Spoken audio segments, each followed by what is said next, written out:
Assalamualaikum warahmatullahi wabarakatuh. Pada video kali ini, kita akan membahas chapter atau bab mengenai risk and expected return atau risiko dan return yang diharapkan. Untuk bab ini akan saya bagi menjadi 3 bagian, dan video kali ini akan membahas 2 dari 3 bagian tersebut. Bagian yang pertama adalah dari risiko dan return yang diharapkan, kita akan membahas mengenai konsep dari risk and return, ya. Yang bagian kedua kita akan membahas mengenai konsep risk and return, tetapi untuk stand-alone risk, ya. Stand-alone risk. Nah, di video berikutnya ya kita akan membahas bagian ketiga, yaitu risk and return dalam perspektif portofolio. Jadi, untuk bab risiko dan return yang diharapkan dari sebuah sekuritas, total ada 2 video dengan 3 bagian yang akan kita bahas. Baik, kita masuk ke bagian yang pertama, yaitu konsep risk dan return dalam sekuritas, atau memahami konsep dasar risiko dan return, ya. Bisa juga disebut atau ada juga yang mengartikan tingkat pengembalian pada sekuritas atau surat berharga. Risk and return kita lihat jika dikaitkan dengan sekuritas, ya, atau surat berharga. Investasi, tentunya investasi dalam sekuritas atau surat berharga, mengandung potensi keuntungan dan resiko pada saat yang bersamaan. Investor selalu akan memilih investasi yang memberikan resiko terendah untuk tingkat keuntungan yang sama.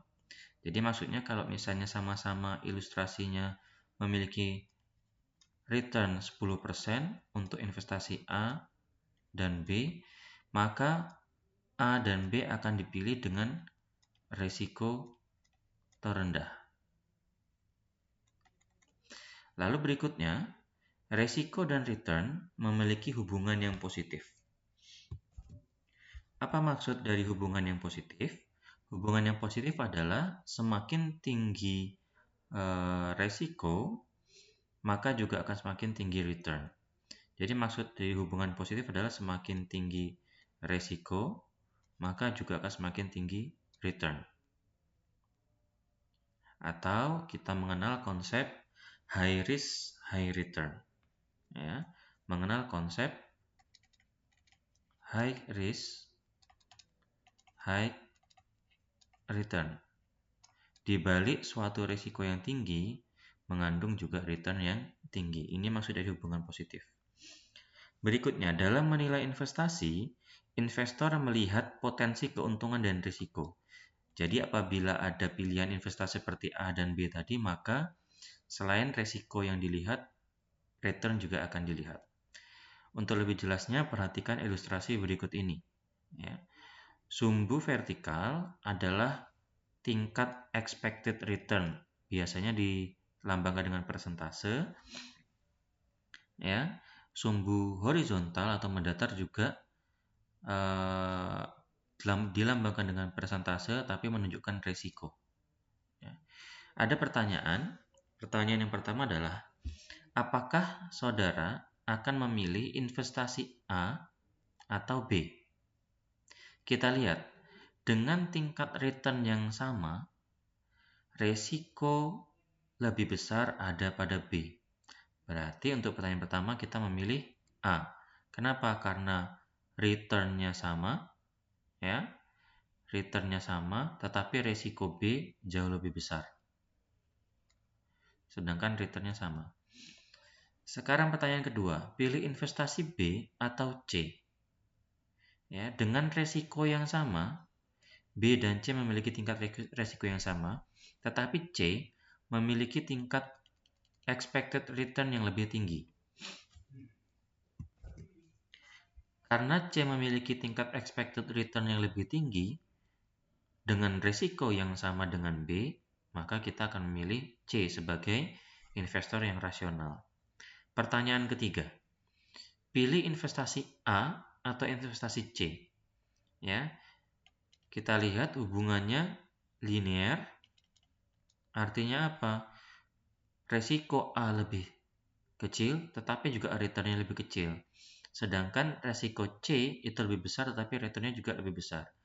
Maka untuk menjawab yang pertanyaan ketiga, pilih A atau C, kita harus menghitung. Ya, menghitung terlebih dahulu tentang apa? Tentang tingkat keuntungan dan risiko relatif yang dimiliki oleh A dan C. Itu adalah ilustrasi dari risk and return. Sekarang kita masuk ke konsep return dalam sekuritas atau surat berharga secara umum. Pada bab berikutnya, dalam menilai sekuritas, nilai intrinsik sekuritas, kita memiliki instrumen sekuritas berupa obligasi, ya, saham preferen, dan saham biasa. Konsep return dalam sekuritas. Return sekuritas merupakan imbalan atas keberanian investor menanggung resiko atas investasi yang dilakukan. Ya. Untuk contoh yang paling gampang, jika kita menabung di bank, maka return yang kita dapatkan adalah bunga bank atau interest. Interest dalam bunga bank ataupun deposito itu relatif kecil. Kenapa? Karena resiko yang ditanggung juga sangat kecil. Tadi sudah disebutkan bahwa hubungan antara resiko dan return itu hubungannya positif. Jika risk-nya kecil, ya, maka return-nya juga kecil. Komponen return dalam sebuah sekuritas terdapat dua komponen. Yang pertama adalah yield, yang kedua adalah capital gain atau capital loss. Apa yang dimaksud dengan yield? Yield adalah komponen return yang mencerminkan aliran kas atau pendapatan yang diperoleh secara periodik dari suatu investasi. Sedangkan capital gain atau capital loss jadi tidak selalu gain, untung, tapi bisa juga rugi. Ya, capital gain atau capital loss adalah keuntungan atau kerugian karena kenaikan atau penurunan harga dari sebuah surat berharga atau sekuritas. Ya, nanti akan kita lihat contohnya seperti apa agar lebih jelas. Nah, sehingga return total dari sebuah sekuritas adalah yield ditambah dengan capital gain atau capital loss. Kalau kita sekarang berbicara mengenai sekuritas secara umum, sekarang kita akan masuk ke konsep return dalam salah satu bentuk sekuritas, yaitu saham. Di sini khususnya saham biasa, ya, saham biasa, bukan saham preferen, karena saham preferen itu memiliki tingkat resiko yang lebih kecil karena tingkat pengembalian atau returnnya berupa return yang tetap, sedangkan untuk saham biasa fluktuatif. Ya, kita ingat bahwa return tadi adalah tingkat pengembalian. Return investasi, ya, khususnya saham, ya, adalah setiap pengambilan kas yang diterima oleh pemilik atau pemegang saham, ya, pemegang saham, ditambah perubahan harga pasar. Jadi konsepnya sama seperti yang di awal tadi sebelumnya. Dibagi dengan harga awal. Kenapa dibagi dengan harga awal? Karena return investasi, ya, khususnya saham juga itu dinyatakan dalam persen. Return dari saham dapat dihitung dengan rumus berikut ini. Ya. Kalau kita cermati, rumus ini sama dengan definisi yang sudah kita baca sebelumnya. T adalah dividen kas pada akhir periode, ya, atau penghasilan kas. Ya, penghasilan kas ini berupa dividen. Lalu ditambah dengan PT kurang PT min 1. P atau price, ya, PT adalah harga saham pada periode T, sedangkan PT min 1 adalah harga saham pada periode sebelumnya. PT kurang PT min 1 ini yang dikatakan sebagai perubahan harga pasar. Bisa capital gain ya, atau loss. Nah, dibagi dengan PT-1 agar didapatkan hasil berupa persentase. Kita masuk ilustrasi ya. Ini tadi sudah kita jelaskan. Ilustrasinya, seorang investor membeli saham dengan harga pasar 10.000 per lembar. Perusahaan memberikan dividen kas atas saham tersebut ya sebesar Rp800 per lembar. Jika pada tahun yang akan datang ya, kenapa jika? Karena ini estimasi. Estimasi jika harga saham itu dijual. Jika pada tahun yang akan datang saham tersebut dapat dijual dengan harga 11.200 per lembar ya, per lembar, berapa return saham tersebut? Dengan rumus yang tadi kita masukkan dividennya adalah 800 ya. PT price-nya di tahun yang akan datang ya diestimasikan 11.200 per lembar, sedangkan PT-1 tahun sebelumnya atau sekarang, karena kita membicarakan tahun sekarang dan yang akan datang. Berarti yang akan datang itu adalah PT, yang sekarang itu PT-1 ya. 11.200 dikurangi 10.000 dibagi PT-1 ya, didapatkan angka 0,20 atau 20%. Ini adalah tingkat return ya. Bisa return real atau expected return. Kalau dalam hal ini expected return. Kenapa? Karena harga saham mendatang itu masih berupa estimasi. Ya, ada kata-kata jika. Tapi kalau ini berdasarkan data historis sudah terjadi, berarti ini adalah return real atau yang sudah terjadi. Setelah kita membahas konsep return, tingkat pengembalian, kita akan membahas konsep resiko. Resiko mengacu pada variabilitas return dari yang diharapkan. Gampangnya, variabilitas return itu dibahasakan sebagai ketidakpastian ya. Ketidakpastian variabilitas return. Semakin ketidakpastiannya tinggi berarti resikonya semakin tinggi ya. Semakin besar variabilitas return, semakin besar resiko suatu sekuritas. Contohnya, kita mengharapkan sebagai investor expected return-nya ya, suatu saham, misalnya saham A, expected return-nya adalah 10%. Tetapi ya, kondisi ekonomi tahun depan atau kondisi ekonomi itu kan tidak bisa diprediksi. Bisa kondisi ekonomi itu buruk ya. Bisa kondisi ekonomi itu baik. Bisa kondisi ekonomi itu booming ya. Dengan probabilitasnya masing-masing. Nah, semakin tinggi variabilitas atau ketidakpastian memperoleh 10% karena kita yang mengharapkan kan 10%. Itu berarti resikonya semakin tinggi. Contoh, ya belum tentu dapat 10%, sangat mungkin dia mendapatkan 5% atau mendapatkan bahkan 15%. Semakin tinggi tingkat variabilitasnya, resikonya semakin tinggi. Contoh, Anda membeli obligasi pemerintah ya, atau biasanya disebut di obligasi pemerintah itu ORI gitu ya, dan mempertahankannya selama 1 tahun ya. Saudara sebagai investor akan memperoleh jaminan return. Ada kata-kata jaminan return dengan jumlah tertentu. Artinya jika ada kata-kata jaminan return berarti sekuritas ini bebas resiko atau risk free. Karena apa? Apapun yang terjadi, saudara sudah dijamin mendapatkan return dengan jumlah tertentu. Sekarang skema yang kedua, contoh yang kedua. Anda membeli suatu saham suatu perusahaan. Anda bisa saja menerima actual return yang sama dengan expected return saudara yang saudara harapkan, atau lebih besar, atau bahkan lebih kecil dari return yang diharapkan. Artinya apa? Artinya adalah saham merupakan sekuritas yang beresiko karena tidak ada jaminan saudara mendapatkan expected return ya yang saudara harapkan. Return real itu belum tentu mendapatkan sebesar expected return kita.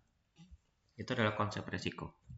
Nah, resiko dapat dilihat dengan dua cara ya.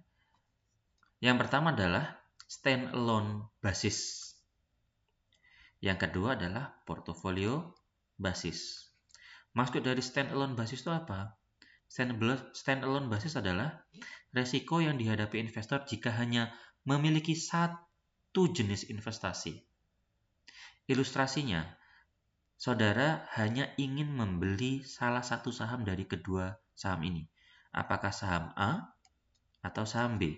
Ya, saham A versus saham B. Pilih yang mana? Artinya saudara tidak membeli keduanya, tetapi harus mengeliminir salah satu. Saham A atau saham B. Bagaimana kita bisa mengukur standalone basis? Kita memanfaatkan yang namanya expected return. Kita harus menghitung expected return. Yang kedua, kita harus menghitung standar resiko. Nah, standar resiko untuk standalone basis itu menggunakan standar deviasi atau dengan tanda seperti ini ya, deviasi standar atau standar deviasi itu sama aja. Dan koefisien variasi atau coefficient of variance. Ya, tandanya seperti ini. Oke. Nah, sedangkan portofolio basis adalah resiko yang dihadapi investor jika memiliki lebih dari satu investasi. Ya, kita mengenalnya dengan apa? Dengan portofolio investasi. Artinya, kalau tadi memilih A atau B, sekarang A dan B bisa dimiliki secara bersamaan. Tetapi dengan porsi masing-masing. Misalnya 70% satunya, yang kedua yang B 30%. Atau proporsinya terserah kita sebagai investor. Lalu resiko di portfolio basis itu diukur menggunakan apa? Kita memanfaatkan yang namanya expected return portfolio dengan standar deviasi portfolio. Jadi ada dua resiko pendekatan yang bisa kita lihat. Yang pertama adalah standalone basis. Ya, jika kita hanya memiliki satu jenis investasi dengan portofolio basis, ya, kalau kita memiliki dua atau lebih ya investasi. Untuk lebih jelasnya kita masuk ke yang pertama. Nah, ya standalone basis sudah ada di bagian video yang kedua. Standalone risk and return, ya, menghitung resiko yang dihadapi investor jika memiliki satu jenis sekuritas. Kita langsung menggunakan contoh, ya, ilustrasinya apa? Hitunglah resiko dari saham PT XYZ dengan data berikut. Datanya mana? Ini yang ada di tabel. Ya, kemungkinan return itu ada di tabel sebelah kiri. Ya, kemungkinan return itu ada di tabel sebelah kiri. Kenapa dibilang atau dikatakan kemungkinan? Karena tadi belum pasti. Bisa saja kemungkinan returnnya itu yang didapatkan adalah berapa? Minus 10%. Atau minus 2%. Ini minus 2%. Atau bisa minus 10%. Atau bisa 4%. Atau bisa 9%. Bisa saja 14%.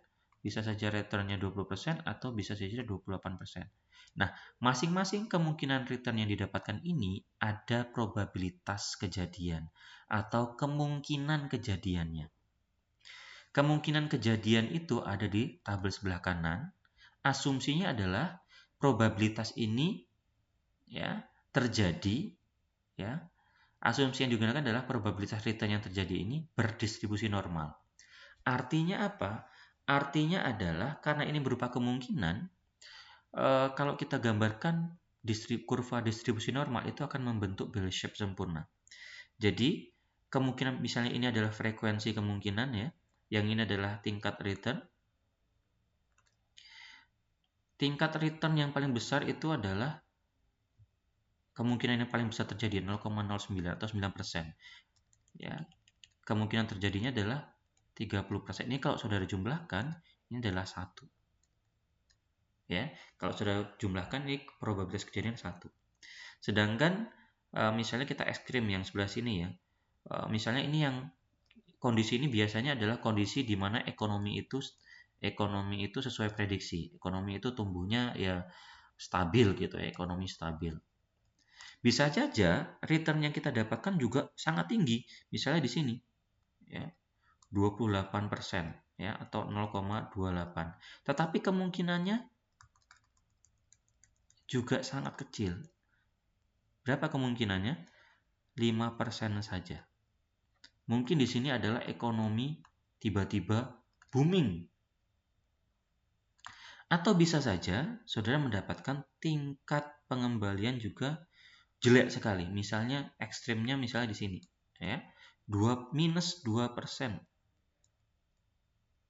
Ini juga sama, probabilitas kejadiannya hanya 5% karena misalnya kondisi ekonomi ya, resesi. Misalnya saat sekarang ya, kondisi Covid, ya, ekonomi resesi. Ini adalah bahan kita untuk menghitung resiko. Data ini adalah saham PT Axiata ini adalah data kita untuk menghitung resiko. Bagaimana kita menghitungnya? Resiko dihitung menggunakan, tadi sudah kita jelaskan bahwa untuk menghitung resiko kita perlu menghitung expected return dan deviasi standar. Untuk expected return dan deviasi standar, silakan gunakan dua rumus ini. Biasanya kalau kita tidak langsung ke contoh, penggunaan rumus ini akan bingung, ya. Silakan dicermati rumusnya. Saya akan langsung loncat ke contoh ilustrasi. Ya. Ini adalah dua kotak di sebelah kiri. Ya, dua kotak di sebelah kiri adalah data yang awalnya kita dapatkan. Ya. Langkah pertama adalah kita harus menghitung expected return. Ya, dengan rumus ini. Bagaimana expected return dihitung? Ya, dapat dari mana minus 0,05? Ini dihitung ya, sesuai dengan rumus ini. R pada periode misalnya I yang di atas, ya, bukan periode ya, kemungkinan pertama dengan PI, probabilitas I. Jadi ini tinggal dikalikan saja. Minus 0,1 dikali 0,05. Didapatlah minus 0,005. Ini sama semua, dikali, didapatlah angka ini.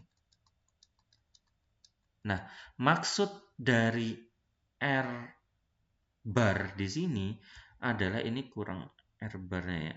Ini saya catat. Ini dijumlahkan dulu. Ya, dijumlahkan dulu.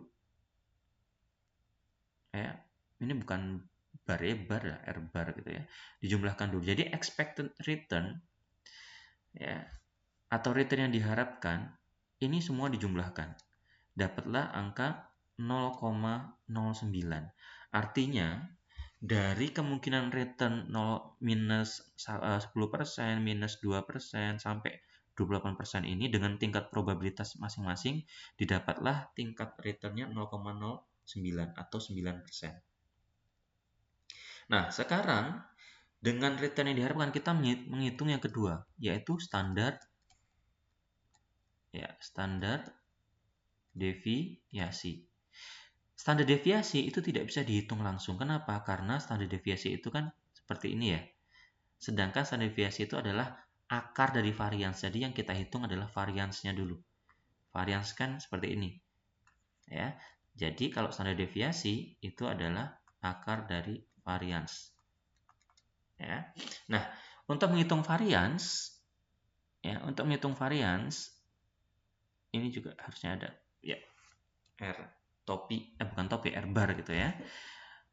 Kita sudah tinggal mengikuti rumus ini ya, R probabilitas ke-1 dikurangi R expected return dikuadratkan lalu dikali dengan probabilitasnya lagi ya. Jadi contoh yang ini mendapatkan angka 0,001805. Dapat dari mana? Lihat contoh perhitungannya.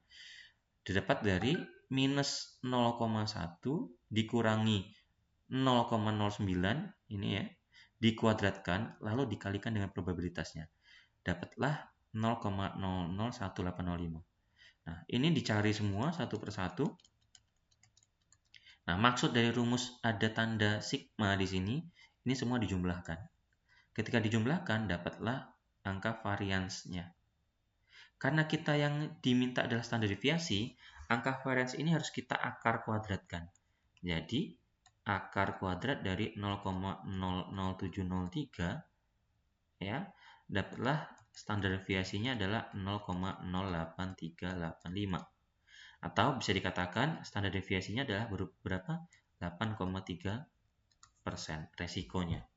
Sedangkan sekarang kita bisa mengetahui informasi, ya, R square atau expected return-nya adalah 9%, ya, dan standar deviasinya adalah 8,3%. Kita baru saja menghitung resiko dengan expected return dari sebuah saham PT XYZ, ya, dengan data seperti ini tadi. Oke, nah sekarang kita lanjut. Kalau tadi kita menghitung resiko hanya dari standar deviasi, ya, ini ada sesuatu yang harus kita cermati, ya. Koefisien variasi atau coefficient of variation, ya, ini digunakan untuk melengkapi ukuran resiko standar deviasi. Kenapa harus dilengkapi? Kita lihat. Deviasi standar yang digunakan sebagai satu-satunya ukuran resiko dapat memberikan kesimpulan yang kurang akurat, ya, atau bisa menimbulkan yang namanya misleading. Koefisien variasi sebagai alternatif lain untuk mengukur resiko relatif. Ya, sekali lagi, koefisien variasi yang ini sebagai alternatif lain untuk mengukur resiko relatif. Ya. Koefisien variasi mengukur besarnya risiko yang direlatifkan dengan ukuran return rata-ratanya. Ya, ini adalah rumusnya. Koefisien variasi adalah didapatkan dari standar deviasi dibagi dengan expected return-nya. Sekali lagi, koefisien variasi itu didapatkan dari standar deviasi dibagi dengan expected return-nya. Ini semua sudah kita cari masing-masing. Ya, standar deviasinya adalah tadi 0, berapa tadi ya? 0,08385, 0,08385, sedangkan R-nya adalah 0,090. Nah, bagaimana ilustrasi penggunaan koefisien variasi? Kita lihat. Ini sekali lagi ada R-bar-nya ya. Ini yang sudah kita cari tadi, saham PT XYZ, return rata-ratanya adalah 0,09 atau 9%. Standar deviasinya adalah 0,08 atau 8%. Ini sebenarnya yang akan kita cari. Ini masih dalam tanda tanya sebenarnya. Kalau kita masukkan angka tadi, misalnya berapa? 0,08 dibagi 0,09 didapatkan angka 0,89. Sekarang kita munculkan saham pembanding. Saham pembandingnya adalah saham PT ABC. Ini misal ya, ada informasi saham PT ABC. Saham PT ABC itu memiliki return rata-rata 12% dengan deviasi standar 0,09 atau 9%, ya. Dengan koefisien variasi 0,75. Sekarang kita melihat tanpa melihat resiko ya, resiko PT XYZ dan PT ABC tanpa melihat yang koefisien variasi dulu. Benar-benar hanya dari standar resiko, deviasi standar, resikonya dari deviasi standar. Kenapa tadi kita mengatakan bahwa ini alternatif lain untuk menemani deviasi standar? Karena kita lihat, kalau hanya dari deviasi standar, resiko yang lebih tinggi itu yang mana? XYZ atau ABC? Betul, ABC. Lihat ya, resikonya dari deviasi standar, ABC itu 9%, sedangkan XYZ itu 8%. Berarti kita lebih memilih yang XYZ dong? Belum tentu. Kita hitung dulu koefisien variasinya. Kalau kita lihat dari koefisien variasi, dilihat ya bahwa ABC memiliki nilai resiko yang lebih rendah. Di sini 75%, di sini 89%. 89% untuk XYZ. ABC 75%, XYZ 89%. Kenapa kok bisa resikonya menurun? Karena dilihat direlatifkan dengan returnnya. Untuk resiko 8%, returnnya XYZ itu 9%. Lebih rendah dari ABC. Jadi, untuk resiko yang lebih besar, PT ABC mengandung return yang lebih besar. Itulah yang namanya relatif. Kita hitung dengan returnnya. Ya. Jadi karena hubungan return dan resiko tadi positif, wajar dong kalau misalnya ABC itu memiliki resiko yang lebih tinggi dari standar deviasi ya, tetapi returnnya lebih besar. Dibuktikan dengan koefisien variasi. Ketika kita hitung koefisien variasi untuk ABC, ternyata dia lebih kecil. Ya, jadi apa kesimpulannya? Kita lihat kesimpulannya. Jika ukuran resiko hanya deviasi standar, maka saham PT XYZ memiliki resiko lebih rendah, yaitu 8%, daripada saham PT ABC 9%. Tetapi dengan koefisien variasi sebagai ukuran resiko relatif, maka saham PT ABC memiliki resiko yang lebih kecil, ya, 75%, karena memiliki tingkat return rata-rata yang lebih besar. Itu maksud dari koefisien variasi sebagai alternatif untuk menghitung resiko dari suatu saham. Ya, oke. Nah, sekarang ya, karena kita tadi menggunakan memanfaatkan yang namanya distribusi normal. Ya, ingat kurva distribusi normal itu seperti ini, bell shape, ya, lonceng sempurna. Ternyata kurva distribusi normal melalui nilai Z itu ada manfaat lainnya. Apa manfaat lainnya? Kita lihat. Ya, manfaat lain informasi deviasi standar berupa distribusi nilai Z. Bisa kita gunakan untuk menghitung kemungkinan return pada tingkat tertentu. Sekali lagi, digunakan untuk menghitung kemungkinan probabilitas persentase probabilitas ya, kemungkinan return pada tingkat tertentu dengan asumsi bahwa return pada berbagai kondisi berdistribusi normal. Ya, kita bisa hitung itu menggunakan rumus ini. Jadi ini adalah nilai Z, besarnya deviasi standar R dari rata-rata. R ini adalah batas return yang ditunjuk. R bar ini adalah nilai return yang diharapkan, rata-rata returnnya, ya. Lalu ini adalah deviasi standar. Kita lihat langsung ilustrasinya ya. Ilustrasi. Dari soal resiko saham PT XYZ yang tadi ya, yang sudah kita hitung sebelumnya, return yang diharapkan ya sudah kita dapatkan adalah 0,09 dengan deviasi standar 0,0838. Kalau ditanya, berapakah probabilitas return akan negatif atau kurang dari 0, ya, kurang dari 0 kan otomatis negatif ya returnnya. Berapa probabilitasnya? Ini bisa dihitung dengan nilai Z dari distribusi normal. Bagaimana menghitungnya? Kita masukkan informasi soal itu ke rumus. Ya, R-nya adalah 0. Kenapa 0? Karena R itu adalah cut off. Ya, cut off dari soal ini. Berapakah probabilitas return akan negatif? Berarti kurang dari 0 kan? Karena kurang dari 0 kan cut off-nya 0 nih. Kalau misalnya kita gambarkan suatu garis, misalnya di sini 0, negatif kan di sini sebelah kirinya. Berarti cut off-nya 0, R-nya kita kasih 0. Ya. R bar-nya adalah 0,09 karena ini adalah expected return-nya. Sudah kita dapatkan tadi. Deviasi standar juga sudah kita dapatkan tadi. Ya. Didapatkan angka minus 1,07. Ini adalah nilai Z tabelnya harus kita lihat. Ini nilai Z nih. Nilai Z bertanda negatif, artinya kita melihat bidang sebelah kiri. Kalau misalnya kita gambarkan ya, kurva normal, itu kita melihat bidang sebelah kiri. Dari rata-rata ya. Ya, dari rata-rata. Nilai Z untuk minus 1,07 karena ini minusnya ini ada kalau kita abaikan ya, kalau nilai kita absolutkan, ini nilainya adalah 0,3577 ya, lihat tabel Z.